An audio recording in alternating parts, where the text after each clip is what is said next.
Okay.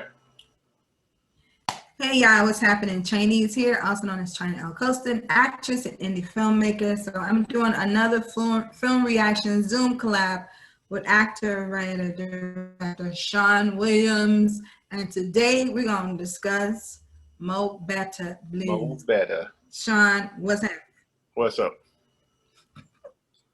What's up, China? So when did you check out Mo Better Blues? What time is it? 6:36. About 2 hours ago. I finished it about 2 hours ago.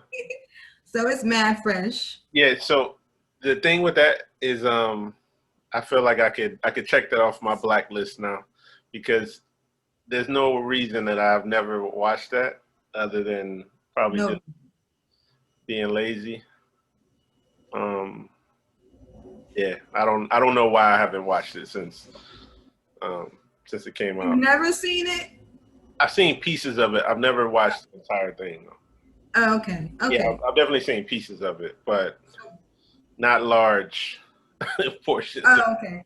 Because I was like, then you just give me your black card because, and you're an actor. It's like, come on, dude. Yeah. But I've seen pieces, but never the whole thing. All right, that's fair. So I want to just for people who have never seen it or heard of it, I have IMDb here, folks, and so Mo Better Blues was released in 1990, and it says jazz trumpeter Bleak 2E's 1K Gilliam makes questionable decisions in his professional and romantic life. It says life, but I think they mean life. It was written and directed by the one and only Spike Lee, written, directed, and produced, and starring Spike Lee, or supporting cast Spike Lee. And the music score is by his father, Bill Lee, including Branford Marsalis and Terrence Blanchard. And I guess we can just mention the principal actors and supporting. So Denzel Washington played Bleak. Mm-hmm. Spike Lee played Giant. Wesley Snipes played Shadow, the hater, blocker. And then Giancarlo Esposito and Robin Harris, rest in peace to him, the comedian. Joie Lee, Spike's sister, played Indigo. Bill Nunn, rest in peace to him, played Bottom Hammer. Damn. John Turturro. Oh, I forgot he did pass away. He did, yeah. I love Bill Nunn too. And then Cinda Williams played Clark Bendicart. I gotta shout her out. She's from Chi-Town, so I gotta represent. and yeah, so those are principal people. So anyway, so Shawn, we can break it down. Which component you want to start with that really grabbed you, the story, the actor, whatever. Go. All right. Give me 1 second to grab my water. Okay, no problem.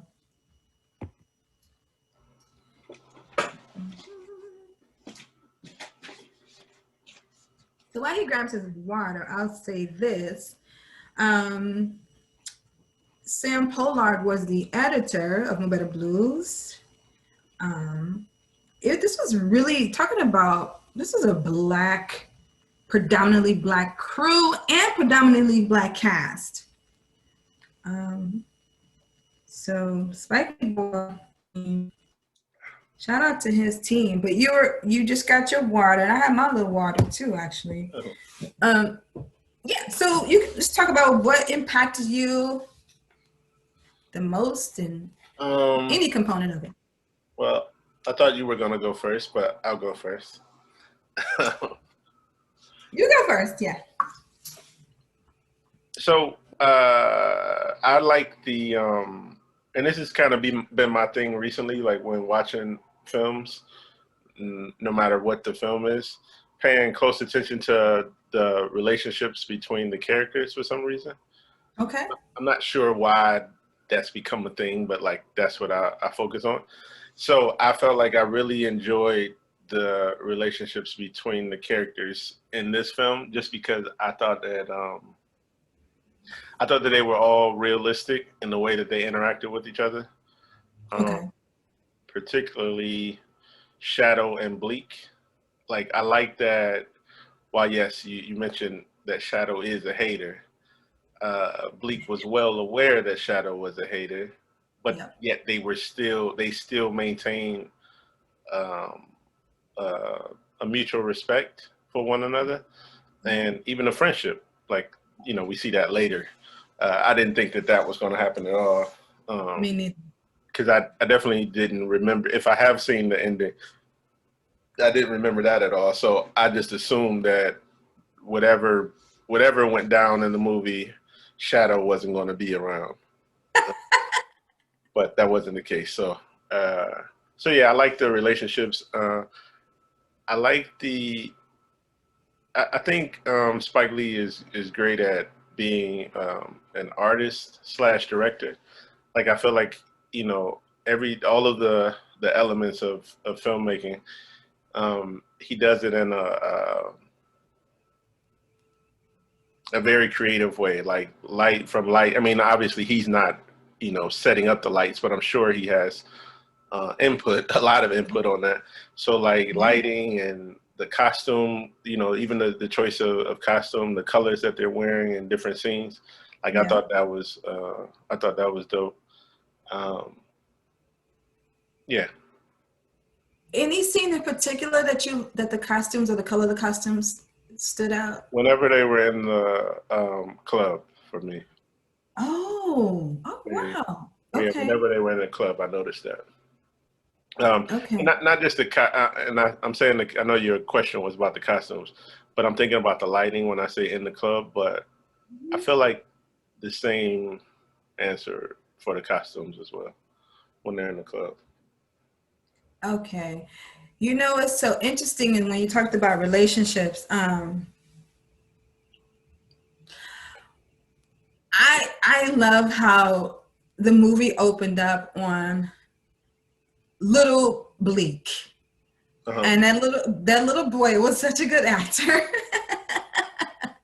He was so funny. And so I like him too. He was so believable and so annoyed with playing the trumpet. I thought it was hilarious how they used the same kids at the end too. I thought that was dope too. I love that he was like banana, banana. He was just so like, I don't want, this is boring. Like I want to go outside and play. I'm like 8 years old. I'm over this. And I love that interaction between young Bleak's mother, Abby Lincoln, and then his father, and his father trying to watch baseball, and then Bleak is arguing with the mother, and he's like, and the father like, damn, I just want to watch my baseball, but these two going at it, and I gotta. That was Abby Lincoln? I did not realize that's Abby Lincoln. Oh, okay. Mm-hmm. All right. Yeah, I'm gonna get to her next. Yeah, I was going to say that explains something. But go ahead. Go ahead. It's coming. But I was like, I thought that was so like that. All that interaction, that dialogue was so real. It was so Black. It was so like, listen, you're gonna do this, and and I don't want to play. And he like, can you just?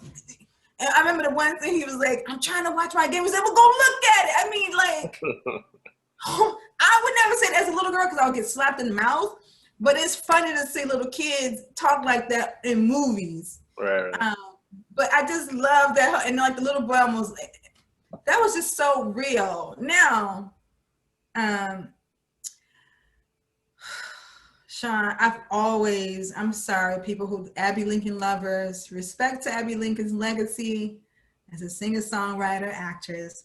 But when I first saw the movie, and then even any time thereafter I've seen the movie, I'm always like, is that his mother or grandmother? Mm-hmm. Why did you say, is that his mother or grandmother? Because she was very mature. Because he was only 8 years old. Like if she was Bleak's adult mother, I could rock with it. But she looked very mature. Like this was released in 1990. And I'm like, when I saw it, I was like, I used to just be like, oh, come on, we supposed to, unless she had him at 50. Oh, shit. Well, that part didn't the that part didn't bother me as much as I didn't see. It didn't feel like his mother. Just the connection with the kid. Like, yeah, the dialogue is saying he's calling her my mother, and she's talking to him like he's her kid, but it felt more like just dialogue. Like it didn't to me with her. I love the talking over each other and like Me the too. you Me know too. I love all of that. But with her, every time that it was on her, I didn't feel like it was like she was really like there was a real connection with her. And I told you I've been obsessed with the connections and relationships and all that, and I didn't believe that relationship as small as Yeah, it was. Abby Lincoln. And that's why I said, hey, I'm not trying to bash Abby Lincoln, but that's why when you said that was Abby Lincoln, I was like, oh, okay, because I've seen her work where I felt the same way, where I felt like it was nothing or not a lot happening there, I should say. Right, because she was in that movie that I'm so annoyed with, but would like at the same time. Yeah, I think she just, I mean, I'm gonna leave it alone. But I always felt like she seemed more like a grandmother. What I know black don't crack, but sometimes it does crack. So I don't know. I gotta watch Anyway, that part again. But yeah, that didn't bother me as much as she just didn't. I didn't feel like that was his mother. yeah, she didn't. But what about Dick Anthony Williams, the father? Yeah, I thought he was good. He's a great actor. Especially, I really like the couple of scenes that he has later on in the movie too. But no, I thought he was good, and I like him as an actor too. Me too. Me Mm. too. Me too.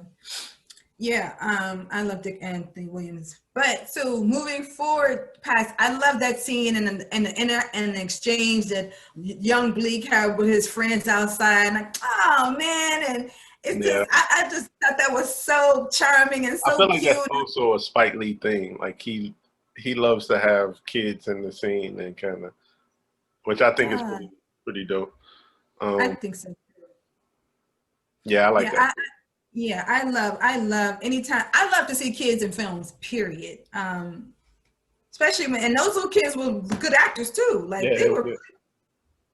And when they did that whole like homage to Do the Right Things reaction, like Oh, that was so cute. And the little boy with the one little boy was got a cross-eyed and one had glasses on. It was yeah, like, yeah, yeah. the little boys were supposed to be Spike Lee's character Giant. Oh yeah, yeah, yeah.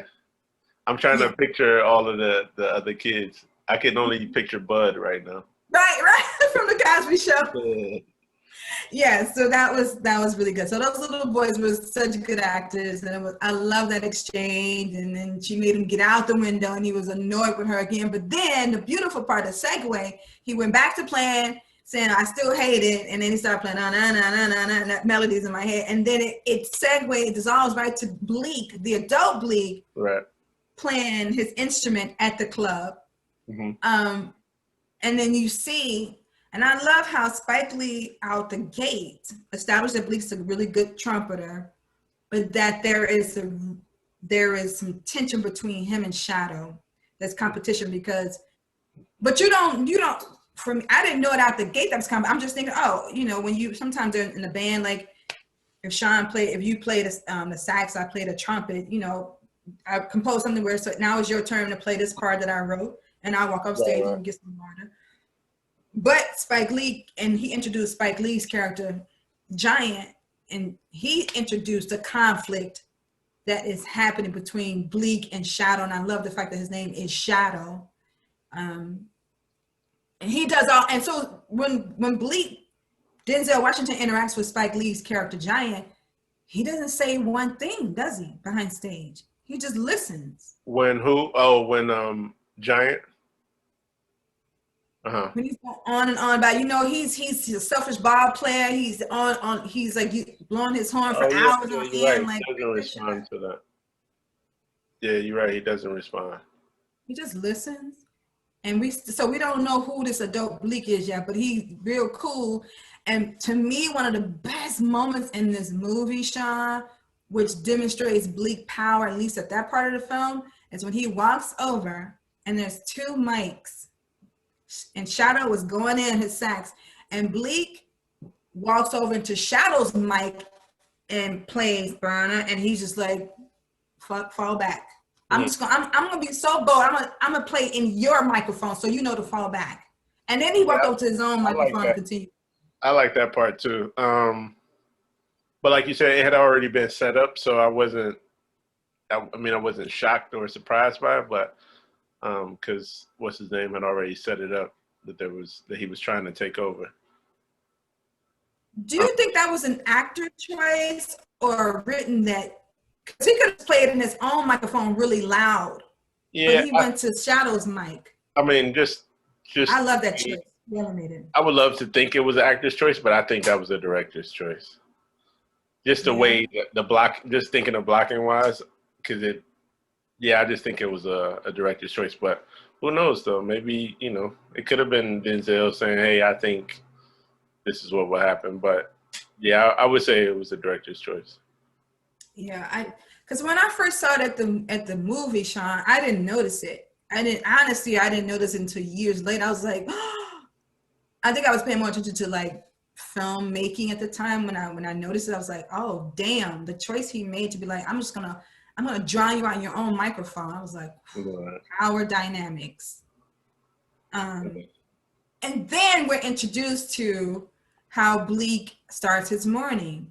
And I know they say that about filmmaking or screenwriting, that you just kind of show the principal characters, what they do on a regular basis. Mm-hmm. Right. And then you introduce the conflict or the goal or whatever. And I thought that was cool how Spike Lee showed, Bleak, Denzel, I'll just keep saying Denzel Washington, start out meditating or praying, whatever he does. And you think that he's alone, and you discover what? Oh, is that was Clark there on that one? Indigo. Spike Lee's sister. Indigo, okay, yeah. Which I forgot that she was in that. How many? He Spike threw her in about like 5 different movies, didn't he? At least. What you doing today, sis? Come on to start. And good roles too. Yeah. It was. I like her in this one, definitely.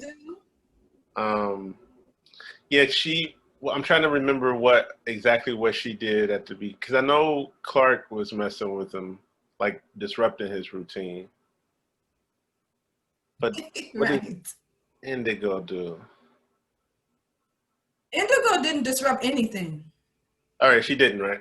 She was the teacher. She wasn't interested in being a music. She was very neutral, like. Yeah, because I remember the scene with Clark and him kind of blowing up about, this is what I do, this is what I do, and why you always seem to mess that up, which I thought was again realistic, like especially if this is something that this is what this man does every single day at this certain time. So I thought that was interesting, just that relationship. I thought Bleak was a trip though. Like he was bold. Like he was bold for real in the way that he interacted with both the women. Yeah.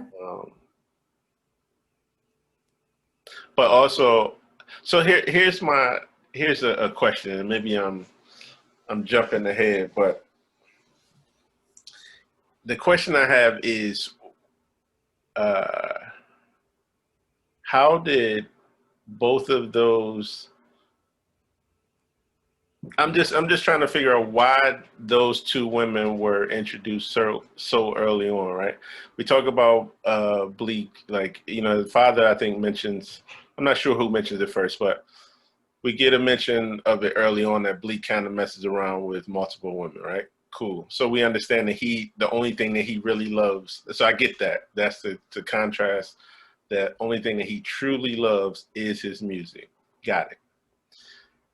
But the fact that we as the audience are kind of going back and forth from Clark Indigo, I was confused as to why. I'm talking about early on, just because I don't know that it's needed to stress that point about his love for music.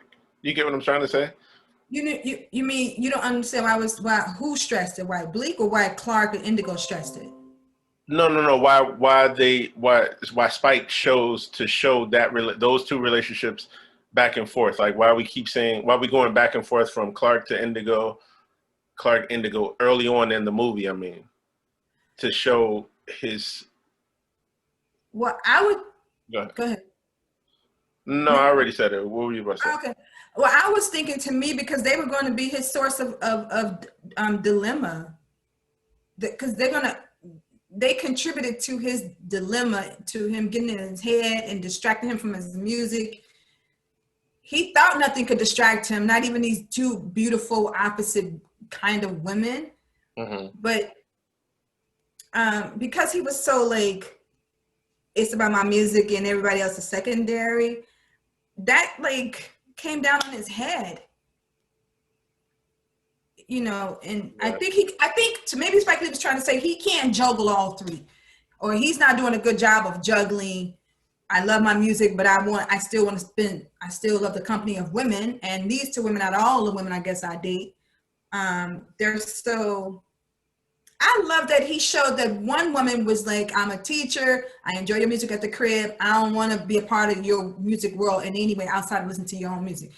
And I appreciate Clark was like, I want to be a part of the music making, the industry.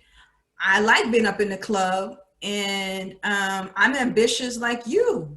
Right. And it also showed how, like, to me, like he cared more about how Indigo saw him, not as related to being a dog, clearly, but he didn't care as much about how Clark viewed him, or like, he seemed like he catered to Indigo's feelings more than he did Clark. It was Clark is kind of like, you know, you look good, and you know, we can make Mo better, but we don't talk about much outside of music. Whereas with Indigo, they talked about, the conversation seemed to have more substance. And not saying that music is not substantive, but it wasn't just about music when he had a conversation with Clark. It was about other things, you know. She challenged him more, I think, in her conversation than Clark was just about the music being on the come up. So that nice contrast of what he talked about with each woman was interesting. And I don't know if the whole light skin, dark skin thing, but you said you didn't like that? No, I like that they like, you know, I like that Spike Lee and his casting, outside of him being her sister, like I like that the two women represented Black women, like light skin sister Carmen with, you know, a loosely coiled hair, and then the darkest skin sister, and wearing her hair in its natural state. I thought that was just like aesthetically interesting, and it was realistic to our cultural community, and that Bleak was attracted to both women for different reasons. Yeah, I really, and I like how he introduced both of them too. Like one woman, and you notice, Shawn, like, so Indigo, you know, the teacher, she spent a night with him, right? She spent a night at his crib. Right. We saw how he interacted with her, and your kids go. And then whereas with Clark, I don't think she spent the night at his house, but I love how Clark, but we never saw her wake up next to him. But I love how Clark was introduced. She was introduced on some sexy, mystique type of like, and who are you? I'm Clark. And, you know, the way he introduced Clark to me was so boss, like. What I did notice though was that when at the club, so I noticed one thing. I didn't notice about the spending the night, that Indigo was the only one that spent the night. I did notice though the way that he spoke to Indigo was different than how he spoke to Clark. And I also noticed that even though he was a dog to both, he at least Indigo was the first one that when he came at the club, like when they both arrived wearing the same dress, which I thought was Yeah. hilarious.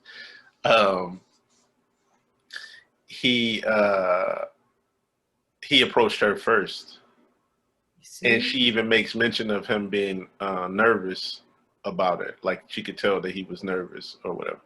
So I thought I like that because I did notice that, and then when it gets over to Clark, it's kind of like it is what it is. He was Um, so dismissive. yeah. Oh, he So was no, I practically think shaking in his pants with Indigo. you said what? He was practically shaking in his pants, like, huh, huh. He was like all nervous Yeah, yeah. and with Clark, it's like, yeah, but you won't. I mean, I wanted to like fight him because I'm like, he was so just like, who I cares? I don't wrote. even care what you I was think. just. I was just looking at my phone to see because I wrote. I was writing certain things down, and for that scene, I'm Yeah. pretty sure this is when I wrote "Bleak is funny as hell." That's all I wrote. Uh, oh, So I said I didn't like the back and forth. That's not true. The back and forth, but I think this is later on in the film. But the back and forth um, with the sex scene between the two of them, where he calls them the wrong names.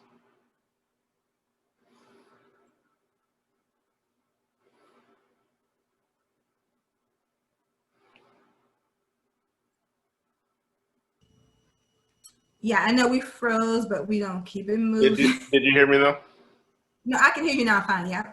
Oh no, so I was saying, I know I said earlier that I didn't understand the back and forth. And I'm just talking about it was really why they introduced both characters so early.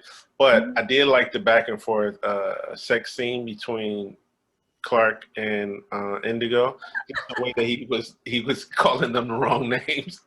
I thought that shit was pretty funny. And not So just that's not why I thought it was good.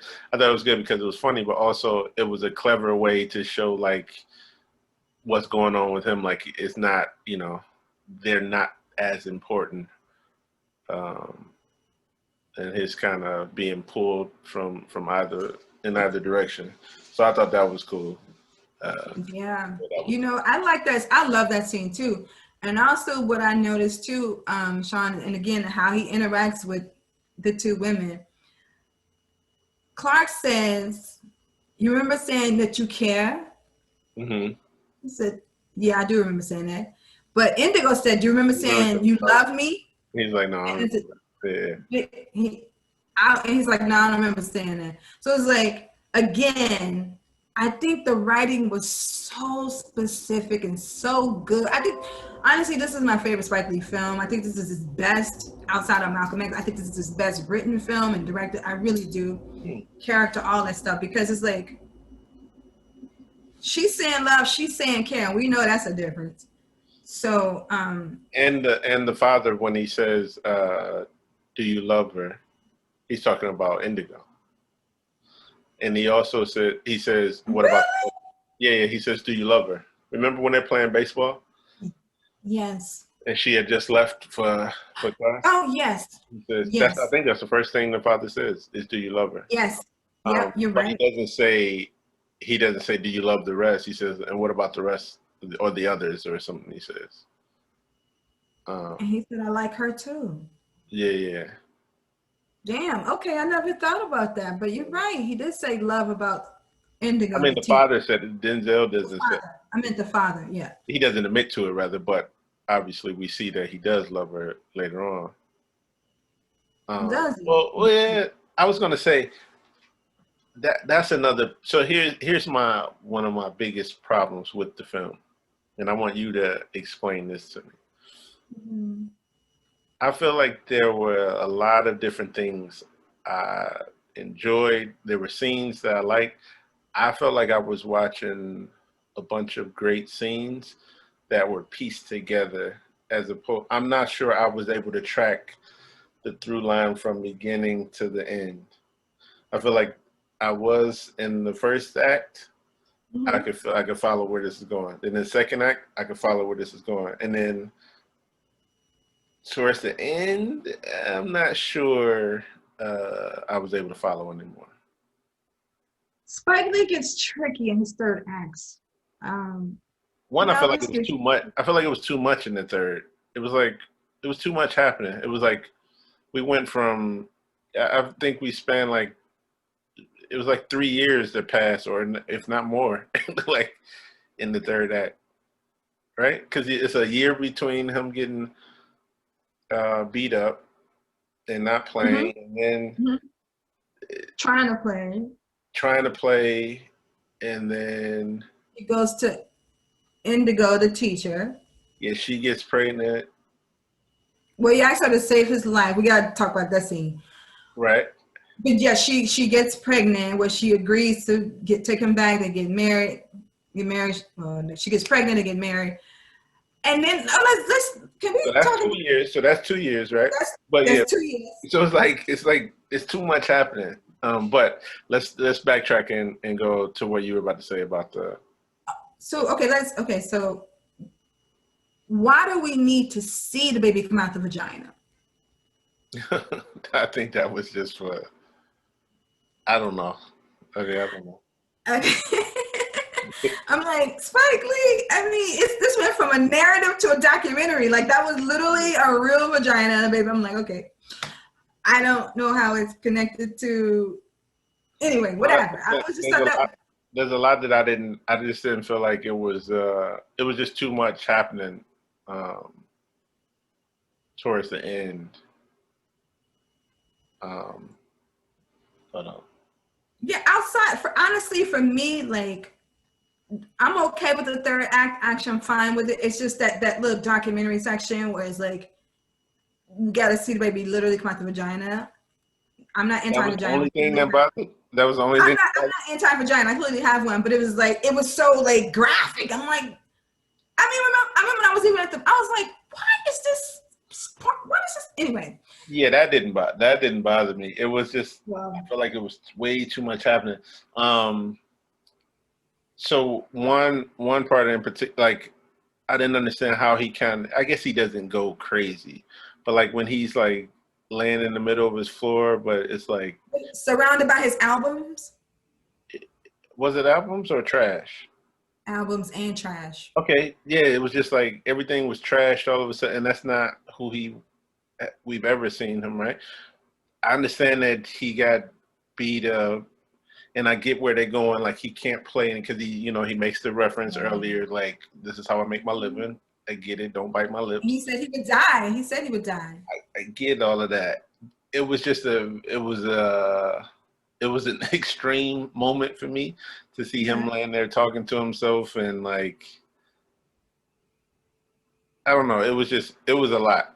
And then it was like surrounded by the trash. Maybe if we take away the trash and like you just see him kind of to himself and like, trying to go through his music and the talking to himself, but like with the trash around him, it was like he just fell apart all of a sudden, like he's a totally different person.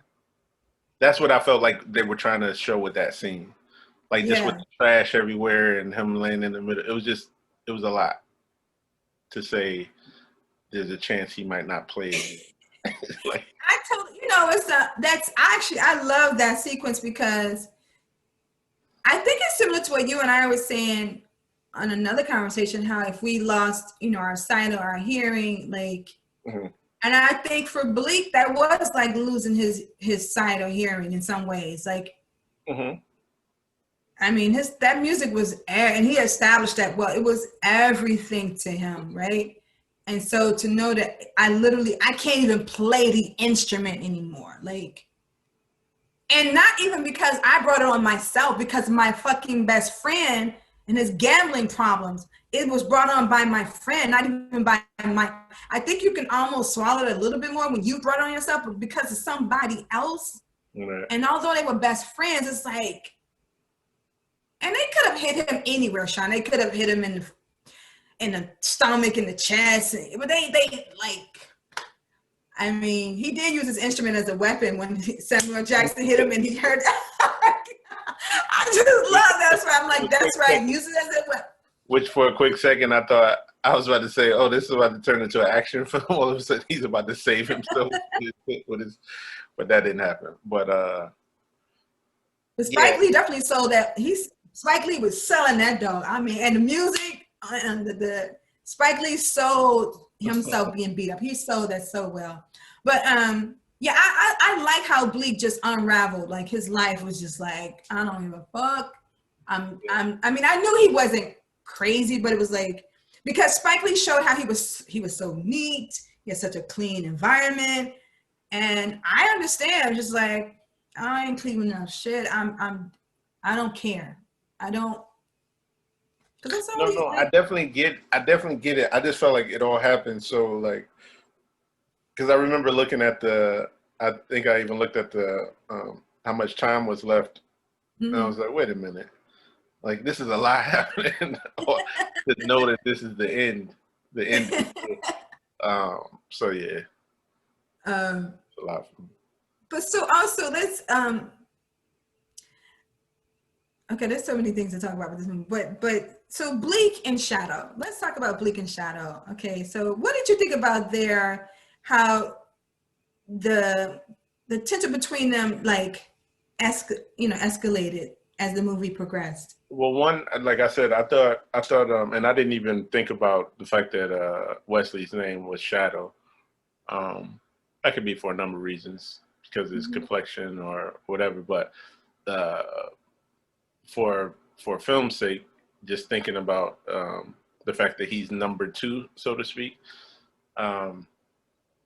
His name is Shadow. Like the fact that he's not leading. Your shadow doesn't lead, obviously.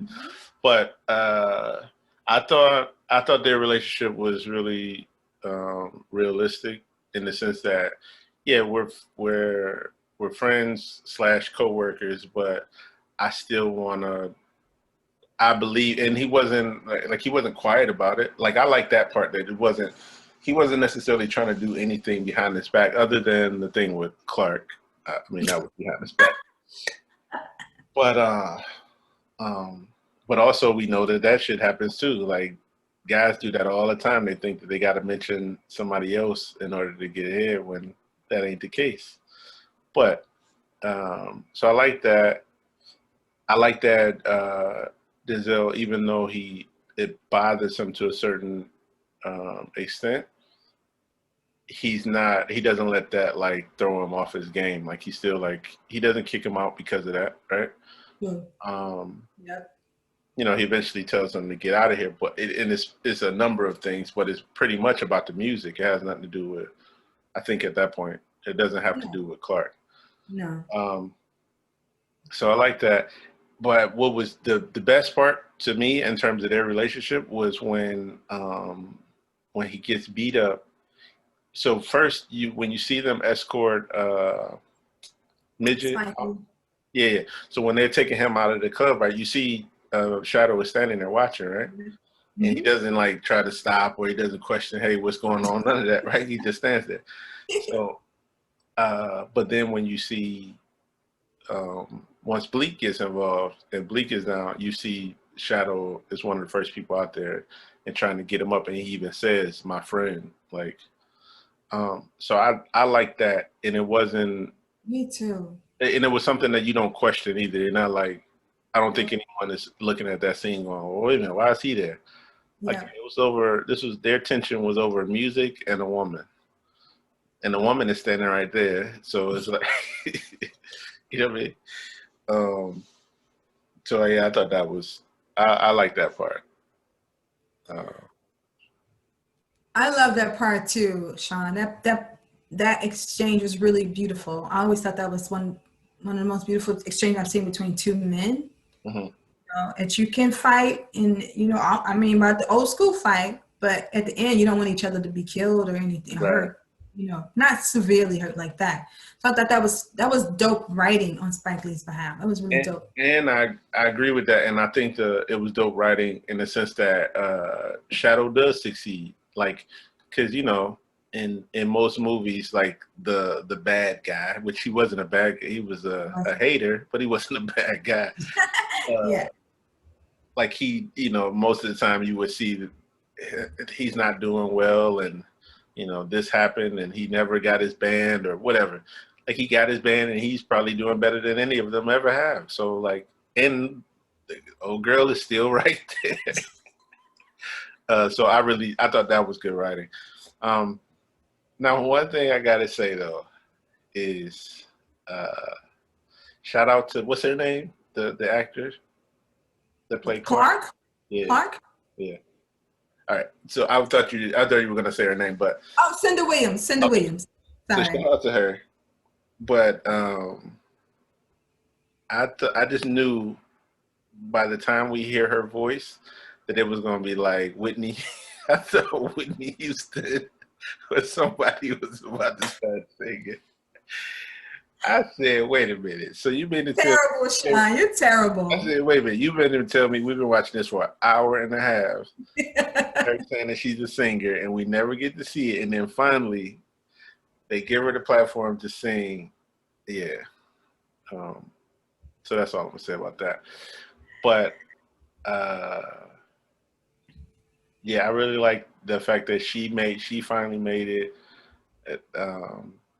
And that Bleak was there, and I thought that everything was about to be, they were all about to live happily ever after right there. Mm-hmm. I thought he was going to go back to playing music.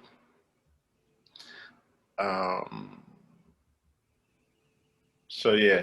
Now, after what I want to say though, after after we see that scene and he can't play, it's clear that he doesn't want to play anymore because he even hands his trumpet over. Yeah. Mm-hmm. I love what happens after that. I feel like all of that was like well written and together. That's what I mean by like the through line. I feel like there were sections which were tight, and then we would jump to another tight section as opposed to like seeing the transition, how we get from here to here. Like, but once he gives up the horn and he goes to Indigo, which clearly that was a rebound thing. He made it become this. He's in love with her and he's always wanted to be with her. I don't believe that. Yeah, I don't know if I believe that, but I like the way that all of that played out. Like him. Kind of pleading with her at the house, and then eventually she gave in. I didn't expect that it was going to go to them having a baby and getting married and all that, but I like how all that played out. I just felt like it was after that it was a lot that happened. Okay, that's interesting you say that. So, I don't think he was in love with her. Although it was all these hints that he was, I think if he had come to her when he was not so devastated, and then if he would just come to her because I love you and I want to be with you the rest of my life, then I could rock with it, but it wouldn't be an interesting story. But anyway, I really feel that he deeply cares for her. That's for sure. But you don't feel like you don't feel like he loved her? I don't think he was in love with her because I agree with you. I don't think he was in love with her. Because it took all of him like being at his wit's end to come to her. Even she was like, "Yeah, you just want me to save your life." He's like, "Yeah, I want you to save my life." I love the honesty of these characters too. They just be like, "Yeah, this is what it is, folks." Yeah. And I just like, I've never seen such honest characters in movies like that. I'm like, damn, okay. That scene makes me uncomfortable, Shawn. When he comes back, she's like, "Stop!" It's not. I'm not going as far as rape, but it feels very it's so uncomfortable because it's one thing like when we really want to do it and we're like, "Stop," and I know it wasn't that type of like play. They weren't like on a cat and mouse. I understand it's not that, but it just, I don't know if it's just her interpretation, but it's very, that scene is very uncomfortable. I mean, when they start to pushing and stop, please stop, it just feels uncomfortable for me. Yeah, I don't think that definitely wasn't her interpretation. That was the way it was written. I mean, just looking at from the outside looking in, and it was uncomfortable for me too. And I think that was one of the reasons why it made it such a good scene, because it was like, damn, this dude is so down and out, where he's kind of he's real, and it even highlighted how selfish he was. Like, you know, somebody that he does care about, you know, love, care, whatever. That he's even willing to like still fuck with her even more because he just wants what he wants, right? He wants her to save his life, as he puts it. So that was uncomfortable. And then once she gives in, it was kind of like, okay, well, that's because she is deeply in love with him. So I was just about to ask you that, because I never really did dissect, you know, this scene like that, but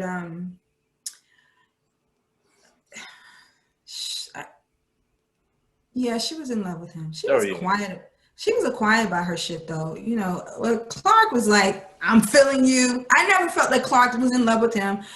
I felt like Clark liked this dude and wanted him to respect her artistry and respect her in totality, because she's like, you never look at me in my eyes, do you? Like, that's where the real me is. Oh, I thought Indigo said that. Clark said that, or both of them? Clark said that. They both said it, actually. They both said, but she said, you know, that's where the real me is. I just loved Cinda Williams' interpretation. I thought she was fucking fire in this movie. Huh? I said, what about her singing? What happened? I said, what about her singing? Did you think? The singing was okay. It was a dope song, but I mean, she could have been jazzier in her singing. But I mean, whatever. I understand. Bleak said you need a little bit more time.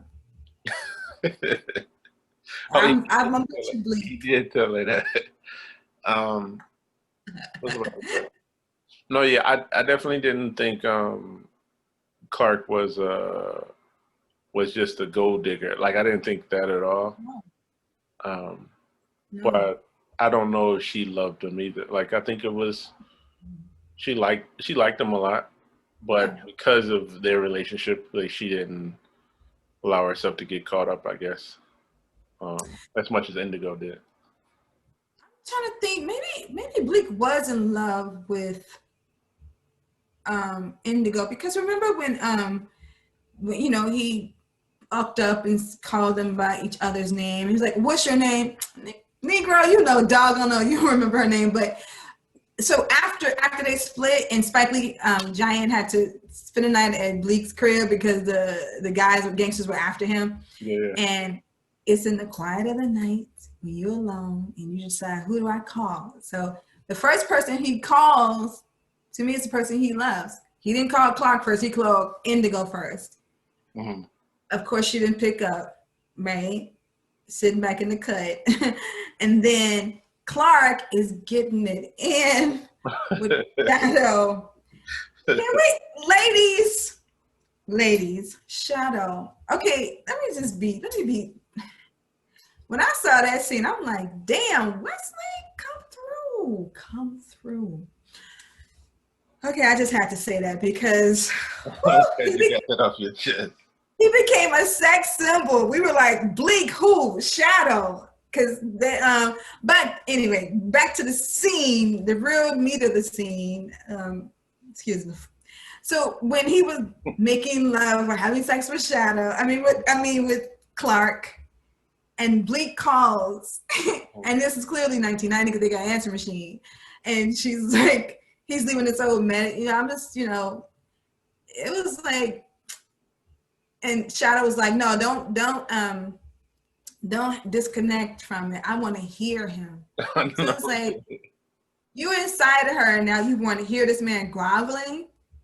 Right. Like that's just nothing but Like ego. he was all the way a hater, but yeah, he was a hater.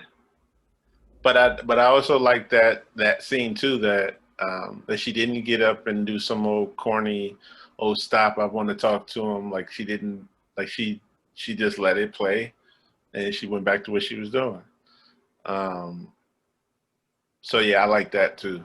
Like there wasn't the dramatic, oh wait, I want to talk to him or hear what he has to say. Like, because then that would have been, And I the feel fact like that would have been an extra scene for nothing too. Like to have Denzel on the phone and then know that Shadow was there and all, like, you know, it wouldn't it have. was way more interesting too, the cutaways, and then also how Shadow was like, as he's being intimate with her, I want to offer you, you know, to be the lead singer of my band, my band. I'm like, Shadow, you so slick. But Why this is happening? yeah, right.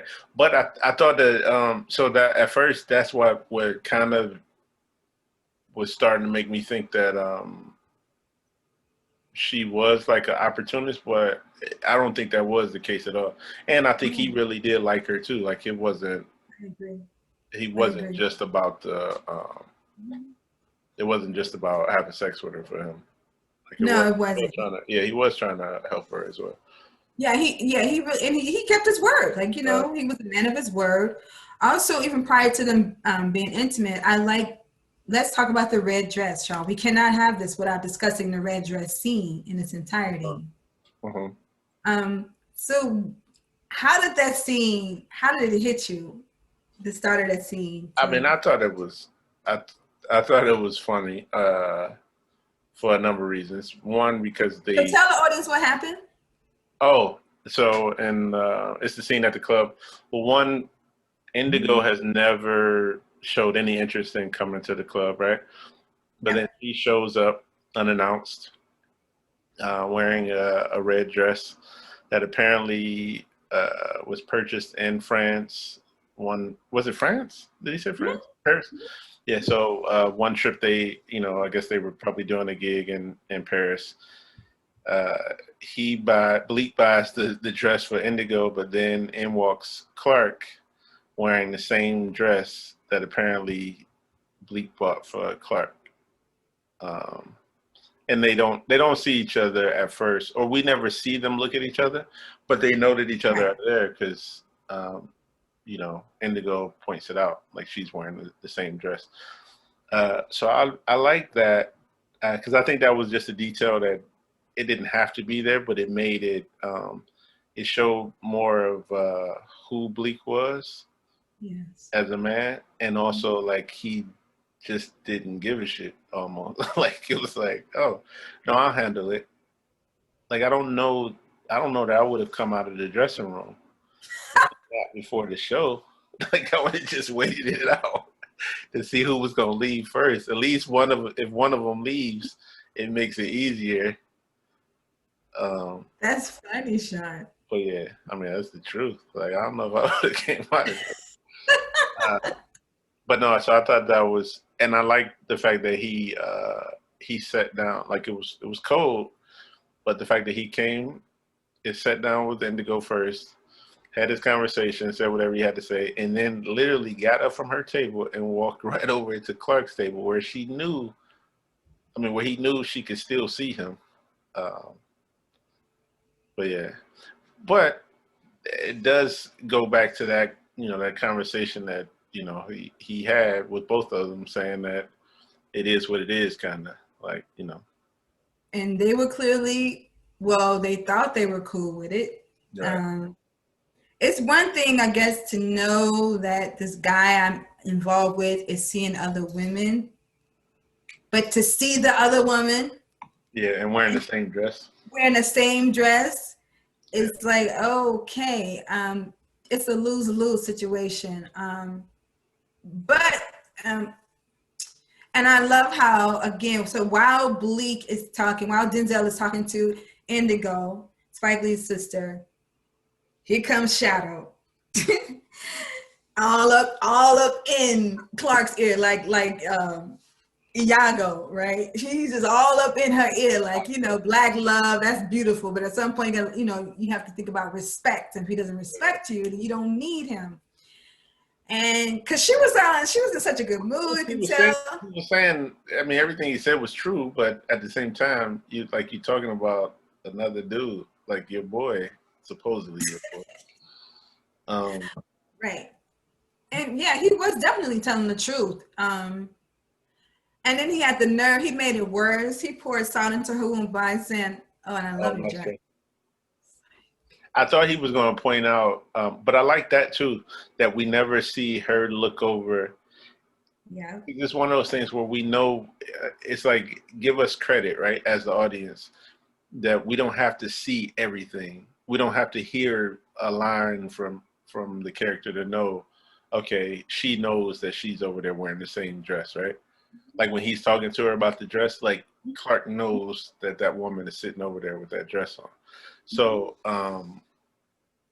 we don't need to see her look, her reaction and all. You know how when they do reaction shot, you know, if you would say it and then all of a sudden we got to see a close up of her. Yeah, like we don't need it.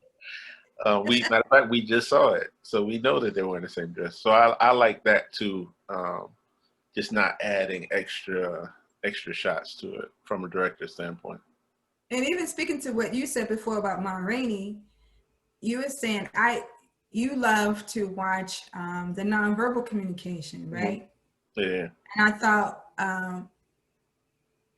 again, I love what Clark did nonverbally as she's listening to Shadow, and he's all in her ear, and Denzel. I just thought I thought she was a really great actress in this. She did such a great job of like if Bleak is talking to her, if Shadow, she's just. You see all it in her eyes and her body language. She is fucking pissed. You're talking about Clark, right? Clark. Mm-hmm. No, yeah, I thought she did it.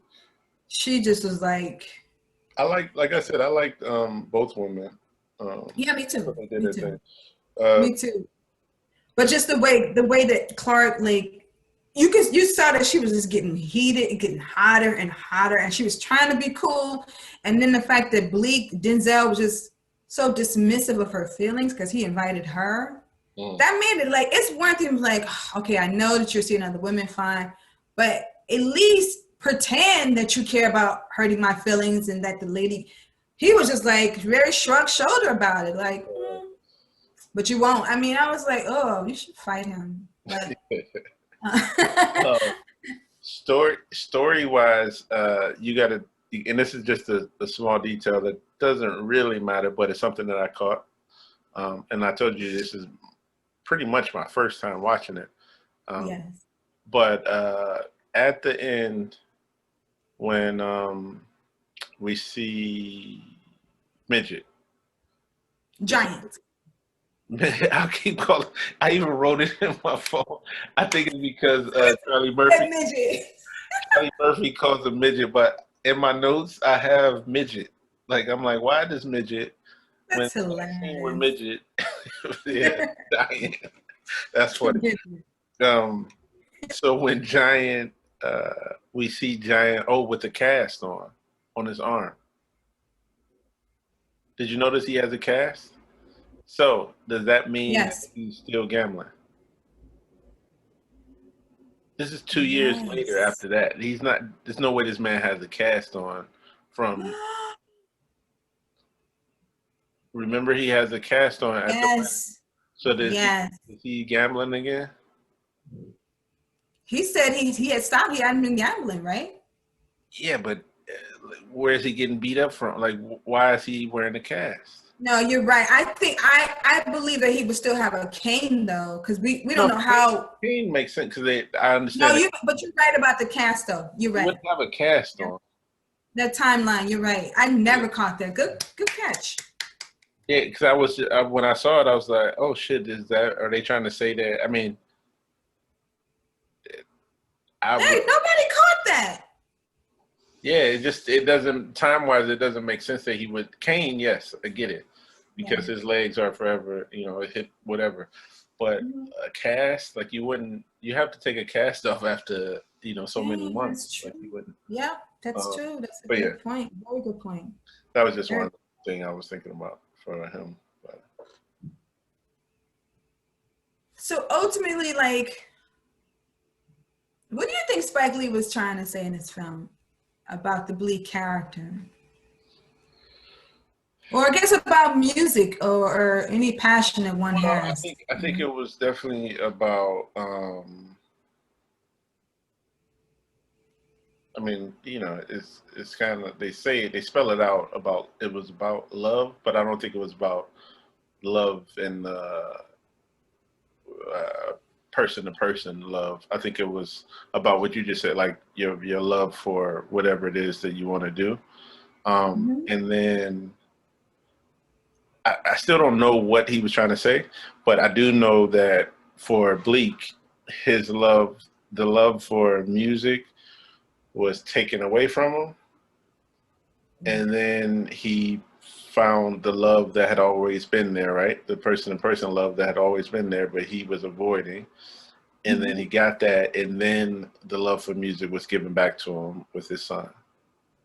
Yes. Yeah. So I did catch that at the same, and maybe I just don't know how to articulate it, but so maybe I am saying, maybe I do know the message, and I'm just not putting it into words, but I still don't know exactly what he was trying to say with all that. You know what I mean? If that makes any sense. Like, yeah, I could track what happened, but I don't know what the message was. Yeah, I mean, I think for me, Bleak just didn't know how to. He was a bit arrogant, right? But it's like, you know, he had invested so much time, Shawn, in learning how to play. One, he went from hating playing the trumpet to clearly coming to love the trumpet and devoting so much discipline. I like the kind of discipline he exercised to become a great trumpet player, and then clearly a great recording artist, right? So he had albums, and he was in one of the hottest jazz clubs in New York. I don't know if it's Manhattan or Brooklyn or whatever, but he had a lot of respect from the patrons who loved him and his fellow bandmates, right? Like they all respected him. So there's an allure about someone who does really well, and whatever their passion is, you become more attractive to people on GP, and so I just think he had a difficult time balancing. Like you can have a passion, whatever, many passions, right? But you still need relationships with people. Like don't neglect. And I think Bleak was neglecting nurturing his interpersonal relationships outside of Giant, right? It was like, and even how he was interacting with Shadow is like, dude, like Shadow was going too far sometimes too. So I don't want to act like he was the victim. No, sometimes your ass is playing too long, right? Shadow brought up the point about you don't listen to other people. Like in that drunk scene between them, I really like that scene. Yeah. I feel like there were a lot of scenes where they were improvising. I don't know that was the case, but it looked like they were improvising in that. Shit, Bleak's get together. Yeah, it felt very in line with their characters, but definitely felt improvised. Yeah, which I like that because I thought that but they were saying, you know, stuff obviously that made sense. But yeah, I thought that was improvised. But I was gonna say when Shadow tells him like you don't listen, even when it comes to music, like you don't listen to other people's music, you don't care about other people. So I thought that was interesting that Shadow gets to say that in that moment. But then they go back to being, you know, regular. But Shadow had a lot of nerve because Bleak could have composed music, whereas Shadow didn't have any solo parts, but he didn't. He literally, because remember, Giant was like, you just letting this dude, he's a selfish ball player. So it's like, Shadow, you talking shit, but Bleak is chilling. He's not even like sweating you, honestly. So I think Shadow was a little ungrateful too at times. Like, no, you're right about that. You know, and then Shawn, we didn't explore, you know, the elephant in the room, the exploitation again of artists, economic exploitation, like the Jewish owners of the jazz restaurant not willing to pay, you know, or increase their pay over time. Because we know that at the start of your contract, you know, you have to see if you'll attract audiences. And then, you know, they started attracting and making this making this jazz club, you know, profitable because of the music that they were playing. And they were unwilling to increase his pay, the band's pay. To be honest, I mean, even though I literally just watched it, I had already forgotten about them. Just because I felt like they were more caricatures than really. Yeah, like I mean, I understand why they were there, right? I just wish it would have. You mean their interpretation of the script? Both.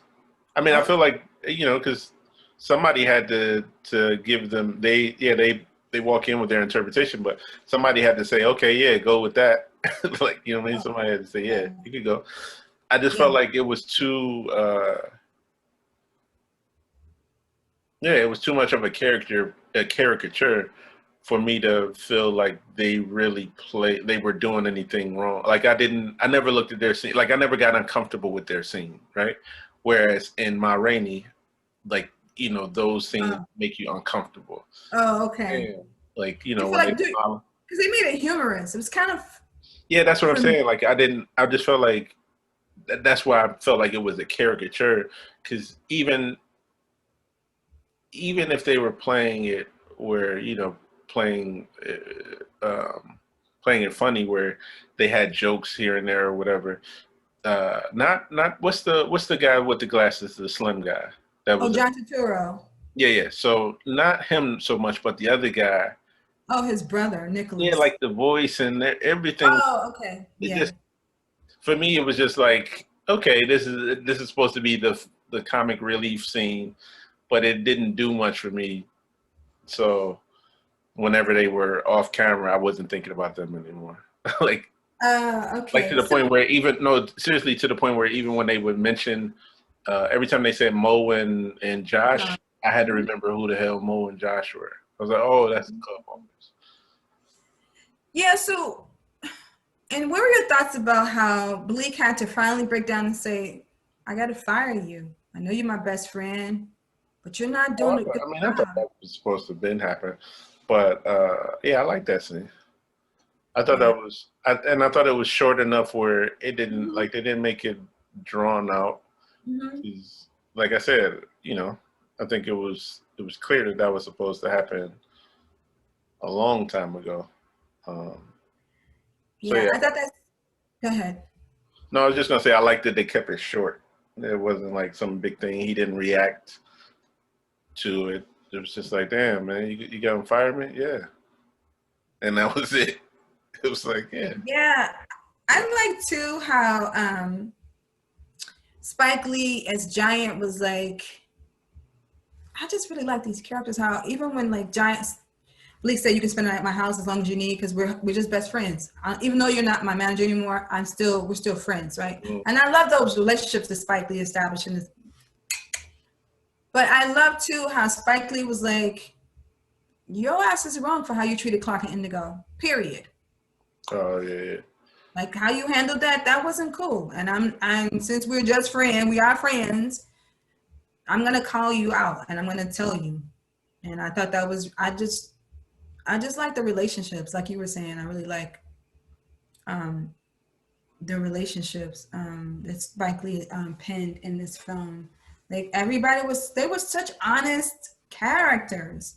I mean, I know you don't feel like Josh and Mo were honest characters, but outside of those two, the dialogue was so. And even though we only saw maybe 3 scenes with Bleek or Denzel and his father. The hospital scene was such a lovely monologue that Dick Gregory delivered about how, you know, sometimes you gotta fight, not kill each other. You remember he said how when you were a little boy, your mama was scared, and I'm like, oh, boys fight and they'll be all right. And right. He connected to. Yeah, I thought all the relationships were pretty solid. What we never did. They ever say what happened to the mother or no?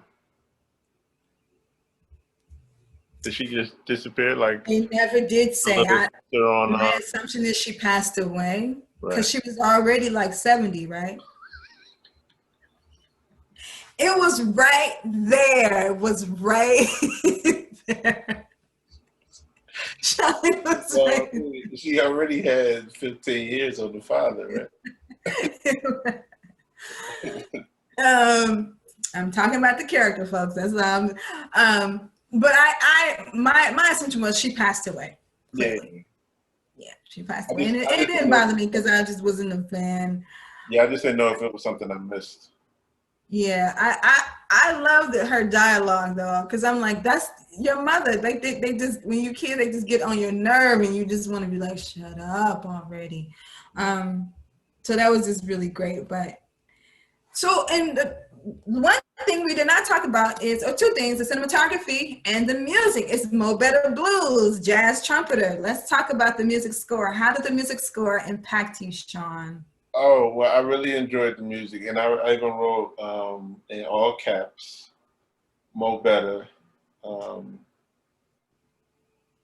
I said I was literally bobbing to that scene when they play together, when Shadow and Bleak play together, when they play Mo Better Blues. Yes. I really enjoyed that. Me too. Like I thought that was really good. Cinematography, I thought there was a lot of scenes that I enjoyed. I'm not a fan of the glide, the Spike Lee glide. You're one of those people? Oh yeah, I thought I told you that. I'm sure I've told you that. You probably just pointed it out. And no, now I'm thinking about, because somebody else. Oh, I know Derek Anthony. He can't stand that effect. I hate the Spike Lee glide. The Spike Lee glide. So he also did it, and he's done this too. Like, so it's either the glide or it's the 360, which the 360 shot I usually enjoy, but I don't necessarily like it when it's, because I can't remember when it was done. It was just in Bleak's house. In Bleak's house. What was it for though? Bleak was practicing before Clark came over the first time. And I didn't mind that one. I didn't mind that one. So yeah, that was fucking fun. Yeah, I didn't mind that one. It's usually because I don't like the Spike Lee glide, so I think in my head I was expecting not to like. I was like, no, I actually like this one. But there was a glide that happened later that was like, nope. Oh, when he was running from the gangsters? Okay. Yeah, it's just like, no, it never does anything for me, other than it's his signature move. But no, I thought the cinematography, I like the different angles, especially, like I said, the club stuff, like not just on stage, but even in the hallways. I like how they were just, it was like, we're going to shoot it in this direction. We're not going from this, like, so they would shoot it in one direction, and then the actors would pass by, and then the camera would follow them in. So I like stuff like that. Me too. Because it makes you feel Shout out to Ernest Dickerson. Yeah, I love the club scene most of all. I love the club scene in Bleak's house. Shadow had a nice crib too, though. Yeah, they was getting money. Yeah. But I like Shadow's balcony. What's her name? Indigo. Oh yeah, Indigo she had like a studio, right? Shit, she came from down upstairs, didn't she? Oh, that's true, right? She was sitting in her bedroom when she didn't answer. My bad. Yeah. I'm like, she came from upstairs. He's like, she had upstairs. We never saw Clark's house. Yeah, who knows? Clark was homeless. She was. That's what she was. That's not for long. That's what always popping up at Bleak's house. My favorite cinematography scene is in Bleak's house before Clark comes over. And I'm always like, can Spike Lee do a commentary or Ernest Dickerson? Because, Shawn, how the hell? It looked like it was continuous. Wait a minute, but you have to light the subject, and then where's the crew, and how did they do that? Wait a minute, which part are you talking about? This scene, the top of the movie, was right before Clark come over and buzz his buzzer, and he's practicing, and that's the scene where he's like on his, I don't know, merry-go-round, I don't know the proper term, but we literally see his entire house.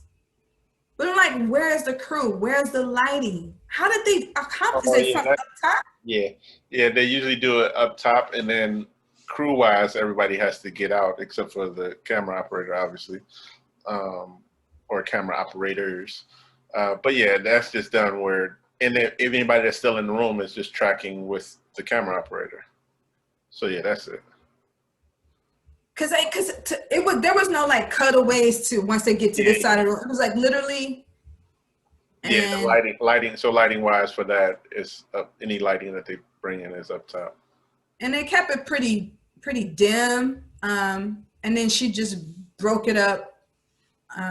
I love the introduction of Clark, how she was on the monitor and she I like that. That was a dope way to be brought into again, shows how much money he has that he had a monitor. Yep. And then Clark, and you know what too, Shawn, on the color tip, Indigo had very like, when we first were introduced to her, well, she was just waking up, but still she had on like an orange, she had like very like autumn earth tones, you know, like emerald, but Clark had on red, like this either a red dress or a red coat, red lipstick, red coat. Right? And she had on the shade, so she had like red is usually like passion, right? And then indigo was warm. I mean, indigo blue, but she was like a warm, and then Clark was very hot and passionate. And Clark was spitting some knowledge too. She introduced to us why Giant is not a good manager. He used her to do that. Oh yeah, I thought that was. I felt like that information was forced too early. You think so? I disagree. Well, and maybe it wasn't forced too early, because I guess we needed to know that. But it didn't. I do remember thinking as it was happening, I didn't feel like it should be coming from her. That's what it was. And you know what? You sound just like Bleak, Shawn, because I think Bleak looks at her like, "Oh, please, what you know? You don't know what you're talking about." But she like. Yeah, it just felt like it shouldn't come from her. Like I knew why. Like so, yeah. Like I said. So I backtrack. I mean, I take that back. That I don't think it was too early because for the audience, we needed to know that people are aware that he's a bad manager, right? But it didn't. It still didn't feel right coming from her, from that character. Because for me, it's like she is also. Even though we may not think she ain't no Sarah Vaughan, okay, up in this joint, or Ella Fitzgerald, but she knew she knew about music, and she was right. Even Shadow said it. Like everybody was, even Josh and Mo was saying he's not a good manager. So I think I think it would have been predictable for Indigo. Well, she wasn't in his music business, so she would have known. No. But I like that it came from Clark because it's like. Don't subtract from her wisdom, okay? So anyway, I love Mo Better Blues. I would definitely say y'all, for those who have not seen it, definitely check it out. To me, it's a dope film. It's my favorite Spike Lee film outside of Malcolm. I can say that I've seen it now, even though it was 3 hours ago. Okay, well, we're gonna wrap this up, and if you were to give it 5 out of 5 stars, what would you give Mo Better Blues, Shawn? Out of 5, off the first watch, I'm gonna go. Oh, that's true. 3.5. 3.5? Okay. Yeah, I'm gonna go with 3.5. Okay, I'm gonna go with. I really enjoyed it. It was just I feel like moving from scene to scene, it didn't always stay with me. So okay. I don't know if I worded that. I would say 4. I would say 4 and a third. 4 and a third. I've never heard anyone give anything 4 1/3 stars. But go Four ahead, and a explain. third because of that damn documentary, baby coming out of vagina. I was like, I don't Sonny, understand. you do realize So this happens every we day, both. right? Every second, right? No, this it's not a matter of that, but it's like, why does it need to be so graphic? And we not even this not even about movie's not even about giving whatever. Yeah. Outside of that, I love the movie. And yeah, and so that's it. This is our film reaction Zoom collab. I hope you enjoyed it. Chime in under this video if you love Mo Better Blues, why you liked it, if you didn't like it. And that's it. Peace. Chinese. Later.